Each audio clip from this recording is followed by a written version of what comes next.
Alright, so now we're going to work on the second version of the question mark kick. I'm actually going to be throwing it from my southpaw. I'm going to be throwing it from the front leg. And this is a snappy version. The previous question mark kick was from the rear stance, either southpaw or orthodox, and you're just throwing it up the center like a front kick, and then you're arcing it over into a round kick. This is round kick, and they're both snappy kicks, and this is much faster, and I'll show you a little trick to get power with it as well. This is a snap kick.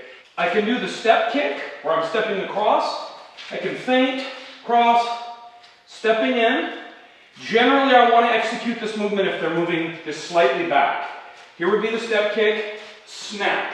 Now I'm throwing that snap kick. I could throw it mid, I could throw it low. I like to throw it low. So when I'm here, snap. The other way of stepping in is the heel-to-heel method of our snap kick. Heel to heel, like I'm being brought forward. Feint. The first technique is just the feint. I'm throwing them off, I'm getting their guard to drop. It's like your body's being brought forward, heel to heel. I don't let the heels touch. Snap, back. See? Trying to do this slow, it's kind of difficult. Here, snap, snap. Heel to heel. Snap, snap. Back to my stance. When I'm here, snap, snap, I'm bringing it through my target. There's an aspect of combining this with the Muay Thai kick as well, where I'm letting my hips follow through. I'm not just snapping and stopping, okay? It's a snap, but I'm bringing my hip through.